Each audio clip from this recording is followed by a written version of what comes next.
The Haunted Carousel. In a quiet little town, there stood an old amusement park named Whimsyville Park. It was a place where children would gather to ride the merry-go-round, the roller coaster, and the Ferris wheel.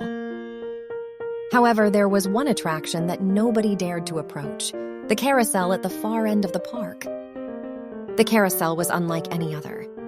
Its horses were carved from dark wood, their eyes gleaming with an eerie light that seemed to follow you wherever you went. The music it played was hauntingly beautiful, yet it sent shivers down anyone's spine who dared to listen. Despite the park's efforts to keep it running, the carousel had been abandoned for years due to strange occurrences.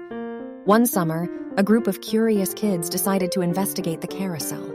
There was Tommy, a brave boy with a heart of gold, Emily, his adventurous sister, Sarah, the bookish brain of the group. Armed with flashlights and determination, they made their way to the abandoned attraction one moonlit night.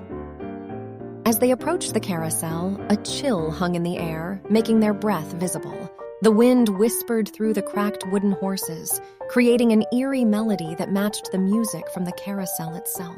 Tommy led the way, stepping onto the platform cautiously. The other kids followed, their flashlights casting eerie shadows that danced around them. "Maybe we should go back, Sarah." But Jack chuckled. "Come on, where's your sense of adventure? Let's give these creepy horses a spin." Tommy hesitated but couldn't resist the challenge. He reached out and pulled the lever to start the carousel. Slowly, the music began to play, and the horses creaked to life, moving in a circle. At first, it seemed like any other ride, but then something strange happened. The horses' eyes began to glow brighter. The horses' movements became faster and more erratic. The music grew louder, its haunting melody filling the air. The kids realized they couldn't stop the carousel, and fear clutched their hearts.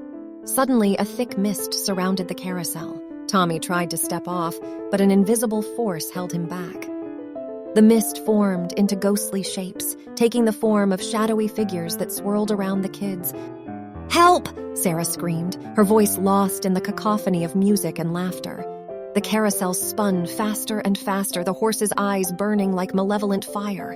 The kids closed their eyes, hoping to escape the nightmare. But when they opened them again, they were no longer in the amusement park. They were trapped within the very carousel itself. As the nightmarish ride continued, the children's only hope was to work together. Emily remembered a story she had read about breaking curses, and they decided to join hands and shout a single word in unison.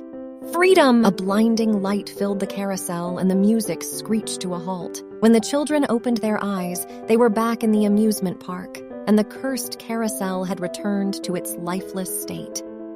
Exhausted but relieved, the kids stumbled away from the carousel, never to speak of the horrors they had witnessed. From that day on, the carousel remained untouched, a reminder of the chilling adventure that had united them in the face of true terror.